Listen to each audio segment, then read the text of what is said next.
നമസ്കാരം, ഞാൻ ദിനേശ് സൗവർണിക. നമ്മളെ ഗ്രാഫ്റ്റിങ്ങിനെ കുറിച്ച് പല ആളുകളും സംശയം ചോദിക്കുന്നുണ്ട്. ഞങ്ങൾ ഗ്രാഫ്റ്റ് ചെയ്തിട്ടൊന്നും പിടിക്കുന്നില്ല, 10 വെച്ച് കഴിഞ്ഞാൽ 1-2 പിടിക്കുന്നുള്ള അതിൻ്റെ കാരണം എന്താണെന്ന്. അപ്പോൾ വിശദമായിട്ടൊന്ന് പറഞ്ഞു തരാമെന്ന് വിചാരിച്ചു. നിങ്ങൾ ഗ്രാഫ്റ്റ് ചെയ്യുമ്പോൾ ആദ്യം ചെയ്യേണ്ടത് എന്താ പറയുക, നന്നായിട്ട് കൈ വൃത്തിയാക്കുക, നന്നായിട്ട് സോപ്പൊക്കെ ഇട്ട് നന്നായി കൈ കഴുകുക. ഗ്രാഫ്റ്റ് ചെയ്യുന്നതിൻ്റെ അടുത്തൊരു ബക്കറ്റിൽ വെള്ളം ഒരു കപ്പും കൊണ്ടുവയ്ക്കുക, പറ്റുമെങ്കിൽ സോപ്പ് വയ്ക്കുക. പിന്നെ രണ്ടാമത് നിങ്ങൾ കയ്യിലെടുക്കേണ്ട സാധനമാണ് സാനിറ്റൈസർ അല്ലെങ്കിൽ ഹൈഡ്രജൻ പെറോക്സൈഡ്.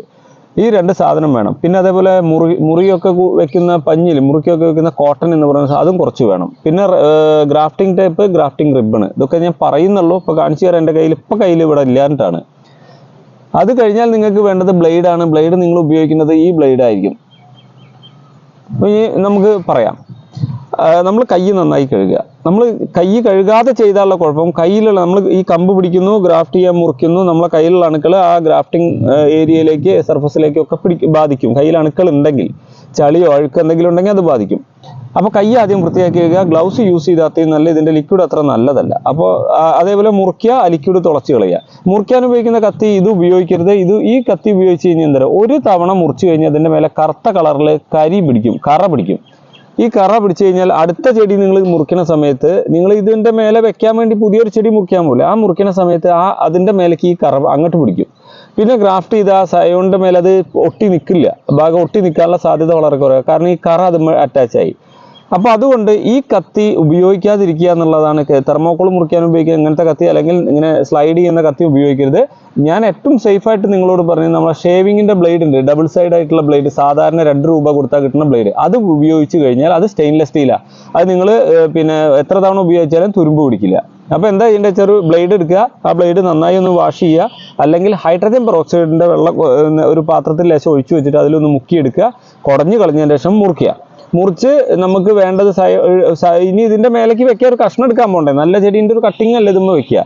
അത് എടുക്കാൻ പോകുമ്പോൾ ആദ്യം ഈ ചെടി മുറിച്ചാൽ ഈ ചെടിയുമത്തെ കറ ഈ കത്തിയല്ല സാധാ ബ്ലേഡിലേക്ക് വന്നിട്ടുണ്ടാവും. അപ്പോൾ നിങ്ങൾ എന്ത് ചെയ്യണം, അടുത്തത് എവിടുന്നാണോ മുറിക്കാൻ പോകുന്നത് അവിടേക്ക് പുതിയ ബ്ലേഡ് എടുത്ത് പോവുക, അല്ലെങ്കിൽ ഈ ഉപയോഗിച്ച ഇപ്പോൾ ഇവിടെ മുറിച്ച ബ്ലേഡ് നന്നായിട്ട് വെള്ളത്തിൽ കഴുകുക, ഹൈഡ്രജൻ പെറോക്സൈഡിൽ നന്നായി കഴുകുക, എന്നിട്ട് കുടഞ്ഞു കളഞ്ഞിട്ട് വേണം ആ ബ്ലേഡ് കൊണ്ട് വേണം മുറിച്ചെടുത്ത് വരാൻ. അല്ലാതെ ഒരു തവണ കട്ട് ചെയ്ത അതേ ബ്ലേഡ് സ്റ്റെയിൻലെസ് സ്റ്റീൽ ആണെങ്കിലും അതെടുത്തിട്ട് അടുത്ത ചെടിയിൽ മുറിക്കാൻ പോയി കഴിഞ്ഞാൽ ആ ചെടിയുടെ സ്കിന്നിൽ എന്തെങ്കിലും അണുബാധ ഉണ്ടെങ്കിൽ അത് ഇതിലേക്ക് വരും. അപ്പോൾ ഓരോ കട്ടിങ്ങും, ഒരു ചെടിയുമ്പോൾ മുറിച്ചാലും അടുത്ത ചെടിയുമ്പോൾ മുറിച്ചാലും ഓരോ തവണയും ബ്ലേഡ് കഴുകണം. പിന്നെ ബ്ലേഡ് ഈ വലിയ കമ്പൊന്നും മുറിക്കാൻ പറ്റില്ല. അപ്പോൾ കത്തി ഉപയോഗിക്കുക. സ്റ്റെയിൻലെസ് സ്റ്റീലിൻ്റെ നല്ല കത്തി കിട്ടും, അതൊന്ന് മൂർച്ചയാക്കിയിട്ട് ഈ പർപ്പസിന് മുറിച്ചെടുക്കാൻ ഉപയോഗിക്കാം കത്തി. ഓരോ തവണയും ഹൈഡ്രജൻ പെറോക്സൈഡ് ഉപയോഗിച്ചിട്ട് കഴുകണം. സാനിറ്റൈസർ ഉപയോഗിക്കാം, പക്ഷേ ചില സാനിറ്റൈസറിൻ്റെ കുഴപ്പം എന്താ വെച്ചാൽ, സാനിറ്റൈസറിൽ കൊഴുപ്പ്, ലിക്വിഡിന് ഒരു കൊഴുപ്പ് പോലുള്ള ഓയിൽ കണ്ടന്റ് ഉള്ളത് ഉണ്ടാവും. അങ്ങനെയുള്ള സാധനമാകുമ്പോൾ നമ്മളെ കയ്യുമ്പോൾ സോപ്പ് പോലെയൊക്കെ ഉണ്ടാവും. അപ്പോൾ അത് കയ്യുമ്പോൾ കുറച്ച് നേരം ഒട്ടി നിൽക്കുമ്പോൾ ഈ പുറത്തുനിന്ന് കാറ്റിലൂടെ വരുന്ന പൊടികളൊക്കെ വരാൻ സാധ്യതയുണ്ട്. ഏറ്റവും ബെസ്റ്റ് വെള്ളം, ഹൈഡ്രജൻ പെറോക്സൈഡ്. അപ്പോൾ ഓരോ തവണയും ക്ലീൻ ചെയ്യണം. ഈ കത്തി നിങ്ങൾ ഉപയോഗിക്കേണ്ടത്. ഇത് പറയാൻ കാരണം, ഞാൻ അടീനിയത്തിൻ്റെ ആയിട്ടുള്ള ബന്ധം തുടങ്ങിയിട്ട് 10-26 വർഷമായി. പക്ഷേ ഗ്രാഫ്റ്റിംഗ് ഇത്ര നല്ല രീതിയിൽ ചെയ്യാൻ തുടങ്ങിയിട്ട് 10 വർഷമായിട്ടുള്ളൂ. ഇതിൻ്റെ മുന്നേ ഞാൻ എന്താ ചെയ്യുക വെച്ചാൽ, തെർമോക്കോൾ കെട്ടിന് കത്തി എടുക്കും, അല്ലെങ്കിൽ സാധാരണ ഉപയോഗിക്കുന്ന ഏതെങ്കിലും ഒരു കത്തി വാങ്ങും, മുറിക്കും. ആ കത്തി എന്ത് ചെയ്യും, ഒരു തവണ മുറിച്ച് കഴിഞ്ഞാൽ ഇതൊന്നും കഴുകുന്നില്ല, നേരെ മേശപ്പുറത്ത് വയ്ക്കും. എന്നിട്ട് ഇവിടുത്തെ ലിക്വിഡൊക്കെ തുടച്ച് കളഞ്ഞിട്ട് ഇതേ കത്തി ഉപയോഗിച്ച് വേറെ ചെടിയിൽ നിന്ന് ഒരു കഷ്ണം എടുക്കും. മുറിച്ച് കൊണ്ടുമ്പോൾ മുറിവായമ ഈ കരി പിടിച്ചതൊന്നും ഞാൻ ശ്രദ്ധിക്കില്ല. നേരെ അത് ഇതുമ്പോൾ വെക്കും, ഇങ്ങനെ കെട്ടി വെക്കും. 4 ദിവസം കഴിയുമ്പോഴേക്കും ഇതിൻ്റെ മേലെ വെച്ച സാധനം കറുത്ത കളറായിട്ടുണ്ടാവും, ഫംഗസ് വന്നിട്ടുണ്ടാവും. അങ്ങനെ കുറേ ഗ്രാഫ്റ്റിംഗ് എൻ്റെ നിന്ന് നഷ്ടപ്പെട്ടു പോയി.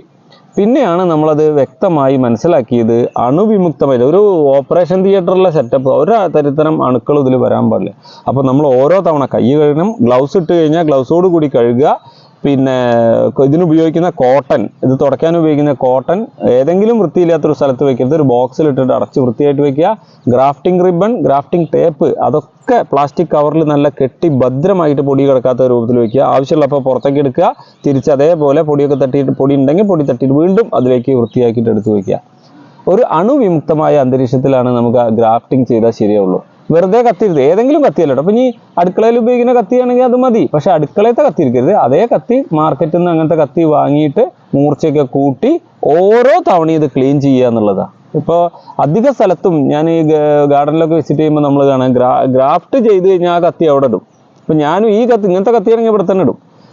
സ്റ്റെയിൻലെസ് സ്റ്റീൽ ആണെങ്കിൽ നമ്മൾ കഴുകി വൃത്തി, കാരണം ഇത് കഴുകിയിട്ട് കാര്യമില്ല, ഒറ്റ പർപ്പസിന് നമ്മൾ കരി പിടിക്കും. ഈ അഭിപ്രായങ്ങളൊക്കെ ഒന്ന് എഴുതുക കേട്ടോ. ഗ്രാഫ്റ്റിംഗ് ചെയ്തിട്ട് പിടിച്ച ആളുകളും അതുപോലെ കേടുവന്ന ആളുകളും ഈ കത്തീനെ കുറിച്ചൊക്കെയുള്ള അഭിപ്രായങ്ങൾ ഒന്ന് രേഖപ്പെടുത്തുക.